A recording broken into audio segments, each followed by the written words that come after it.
It is clear that throughout the debate community, and within the realm of social media itself, fallacious and ratty arguments are abundant and prospering more than ever before. Being a debate enthusiast myself, I have partaken in and also observed many debates over a wide variety of topics, and unfortunately, it is very common to see fallacies and other rat tactics being used throughout all social media platforms. So today, I will be exposing and dissecting the most common rat tactics that I have seen used in the debate community and on social media as a whole.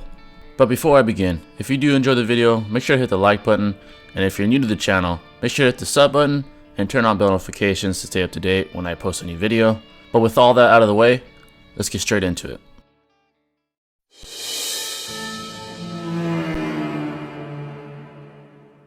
So firstly, for those that are unfamiliar with the term sophist, the Merriam-Webster dictionary definition of a sophist is a captious or fallacious reasoner, and the Oxford Language Dictionary definition being a person who reasons with clever but fallacious arguments. And yes, ironically, there are actually individuals out there that use logically invalid rational deductions in a clever way. An example I always see within the power scaling community are arbitrary mathematical calculations. A person will take a Mango panel where a feat is being accomplished with no explicit or implicit scaling of such a feat, and apply an arbitrary metric system to calculate the feat's speed, AP, etc.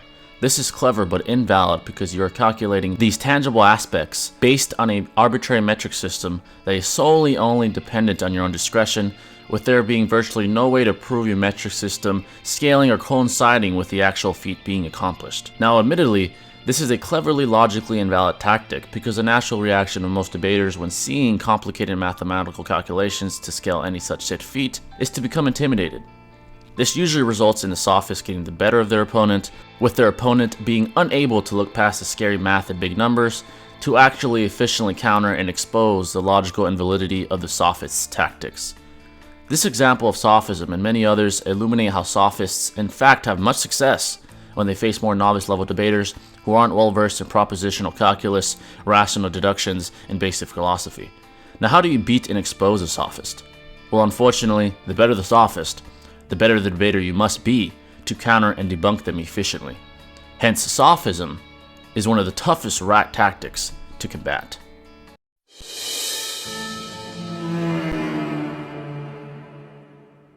From toxic Discord debate servers to the cesspool Twitter reply section, virtual faulty echo chambers are a prevalent rat tactic when debates take place. A virtual faulty echo chamber is a forum of any size, ranging from a small comment section to a large portion of a social media platform itself, where the vast majority of people have aligned beliefs and/or ideologies that are fallacious and/or flawed. Some great examples of this in practice are the famous ratio phenomenons on Twitter, which is when one reply gets more likes than another, and because of that, he who gets more likes is deemed correct or right, even if they aren't. Meaning at times this strategy is used to create a facade that someone is correct or right, when in reality their logic is invalid or flawed. This is an efficient rat tactic because it creates the illusion that someone is correct or right due to the large number of people that align with someone's claim, indicating a faulty echo chamber. The harm these faulty echo chambers cause is due to the closed-minded problematic ideologies they create, with tribalism being more important than logic and truth itself. Especially large faulty echo chambers, which are capable of shutting down different ideas and people outside the echo chambers themselves with packing or even cancellation if you happen to be a celebrity or person of influence. Now admittedly, there is no real way to combat large echo chambers filled with flawed beliefs and ideologies single-handedly, as there are just too many people against you unless you can theoretically change the policy of a social media platform as a whole, which is damn near impossible these days. Hence, faulty echo chambers are some of the most powerful and problematic rat tactics within the debate community and on social media as a whole.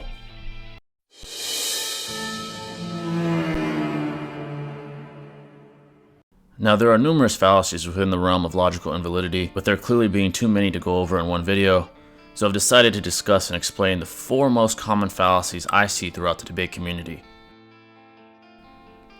The first and arguably the most used fallacy in the power scaling community is an appeal to authority. An appeal to authority fallacy is defined as insisting that a claim is true simply because a valid authority or expert on the issue said it was true without any other supporting evidence offered. Countless times have I seen a debater claim that a statement must be taken literally solely because the writer of the show stated it. If we were to presuppose that, then Tamari would be planet level or universal depending on the translation, and Pain would be invincible and would solo Madara, the Otsutsuki, etc. Clearly, this is a fallacy, as it is easy to rationally deduce that these statements are hyperbolic, and more so for lore purposes rather than scaling. Luckily, it's fairly simple to combat this fallacy, with decently simple rational deductions usually being enough to expose this fallacy. This next fallacy, despite being quite weak, is commonly used and is known as an appeal to emotion.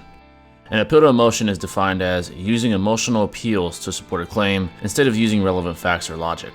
A great example is EMS Madara versus adult Sakura, as the vast majority of the Naruto fandom dislike Sakura and conversely highly admire Madara. Hence, a common argument is Madara wins because he is a legend and Sakura loses because she is useless. Although this argument may appeal to the majority of us emotionally, this is clearly fallacious, as it is clear that there is an upward trend in power scaling progression from Naruto to Boruto, with the main characters such as Sakura having the largest gains in power. So despite how much it hurts us, the reality is Sakura as an adult scales much higher than EMS Madara, which is proven numerous times empirically. Hence, like I said previously, this fallacy is very weak when used in practice, and even a novice debater would be able to debunk a fallacious argument such as this one. This next fallacy is arguably the easiest fallacy to catch, with this fallacy being known as an ad hominem. An ad hominem is defined as an argument directed against a person rather than the position they are maintaining. With it being so easy to use, it is arguably the most commonly used fallacy from the anime debate community to the Twitter reply section. It is a simple and at times useful fallacy to utilize when you are being bested during a debate, especially if you happen to be debating someone with a low temperament. Now, the best way to combat this is to simply stay on topic and even point out that the attempt to diverge and deviate from the topic with personal attacks illuminates who is currently winning the debate. Hence, overall, this fallacy is quite easy to deal with. Now, this last fallacy is one of the best to use, and depending on the debater you are facing, can be one of the toughest fallacies to recognize and combat, with this fallacy being known as a red herring. A red herring can be defined as a logical fallacy in which irrelevant information is presented alongside relevant information, distracting attention from that relevant information. So I think it is important to establish how weak and how strong this fallacy is capable of being, so I'll give an example of both a weak red herring and a strong red herring. An example of a weak red herring would be bringing up oranges when you are debating about apples. There is a clear intention to completely shift topic from apples to oranges, which is logically invalid as you're going off topic, indicating a clear red herring.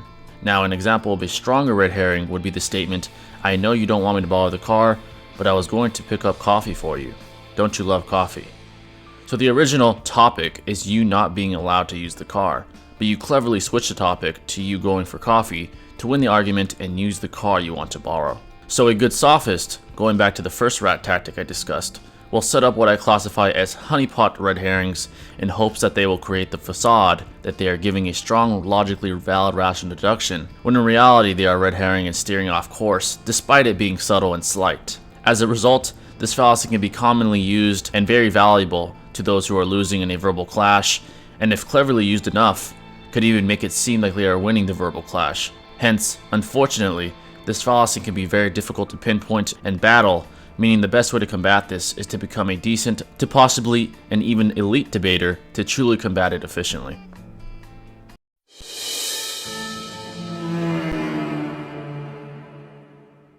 Finally, we now get to the most heinous and malevolent rat tactic out of all the tactics listed in this video, which is doxing. The Oxford Language Dictionary definition of doxing is the search for and the publish of private or identifying information about a particular individual on the internet, typically with malicious intent. This is a last desperate attempt to get a W, especially after losing in a verbal altercation. Individuals that do this are some of the most dangerous, as them doxing you could possibly have harmful effects in your daily life itself. Hence, it is clear that having this tactic in mind to get a W allows you to be classified as the ultimate rat, as you're willing to go that far because of your fragile ego, as unironically, this is the only tactic discussed in this video that is genuinely a criminal act. Now, there are two optimal solutions to combat this sort of thing from my perspective. The first being to stand by your convictions by calling their bluff if you believe it to be, and or letting the rat know that legal action will be taken if they go this route. The other solution is simply avoiding rats that have an act for this and being able to deduce who a possible rat could be to avoid a sticky situation that could be harmful to you. Hence, simply put, this rat tactic is the most problematic and dangerous tactic discussed in this video by far.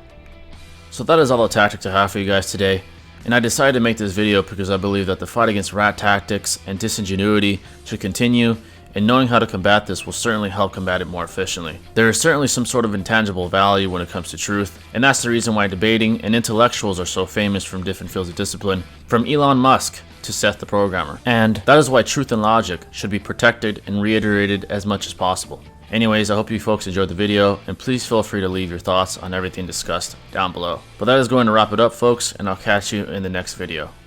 And until then, stay classy.